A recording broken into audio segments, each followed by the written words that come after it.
बहुत सीरियस विषय है जो आज हम इलेक्शन कमीशन के सामने हमने रखा, और ये विषय जो है हमारे सैनिकों के बारे में।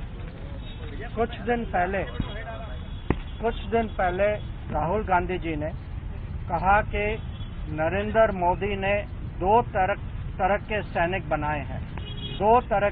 बनाए हैं, एक गरीब का बेटा, दलित, आदिवासी, पिछड़े वर्ग का बेटा, सामान्य जाति का गरीब परिवारों का बेटा, अल्पसंख्यक का बेटा, और दूसरा जो अमीर घर का बेटा होगा। ये झूठ है। ये जो है ये डायरेक्टली हमारे आर्म फोर्सेस पर अटैक है। ये विवाद का विषय बनाना चाहते हैं, बीच में उनका मोराल जो है उसको कम करना चाहते हैं, और ये चुनाव का विषय नहीं है, ये राष्ट्रीय सुरक्षा का विषय है। ये अगर चुनाव के दौरान आर्मी पे अटैक होती है, वही आर्मी जो आज हमारी सीमा पे डिप्लॉय हो चुकी है, जो चाइनीज फोर्सेस के खिलाफ देश की सुरक्षा के लिए अपना पूरा बल लगा रही है वहाँ, जो आतंकवाद के खिलाफ पाकिस्तान बॉर्डर पे खड़ी है।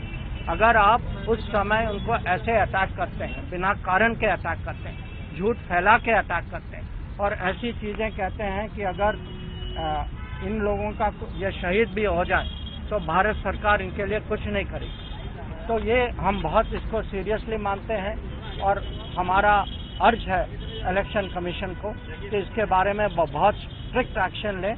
ऐसी चीज आगे भी नहीं होनी चाहिए, और इनको रिट्रैक्ट करना चाहिए पब्लिक में। मैं ये भी आप लोगों को याद दिलाना चाहता हूँ, यह पहली बार नहीं है कि हमारे सैनिकों पे कांग्रेस पार्टी और राहुल गांधी पर्सनली उनका अटैक हुआ। कुछ साल पहले जब हमारे सैनिकों ने अरुणाचल प्रदेश में चाइना का, उनके फौज का आगे आने का उन्होंने पुशबैक किया वहां, उस समय राहुल गांधी ने कहा, पार्लियामेंट में कहा कि हमारे सैनिकों की पिटाई हुई है वहां, और ये अपमान हम देखते रहे हैं। जब बालाकोट सर्जिकल स्ट्राइक हुआ तो उस पर प्रश्न चिन्ह उठाए गए। जब हम लोगों ने उरी में सक्सेसफुल एक्शन लिया, उस पर भी लोगों ने प्रश्न उठाया। जनरल रावत के खिलाफ बहुत सारी चीजें कही जाती थी। तो ये जो आर्म फोर्सेस के खिलाफ जो अटैक्स हो रही हैं, ये देश के लिए बहुत खतरनाक है। ये हमें कभी इसको बर्दाश्त नहीं करना चाहिए।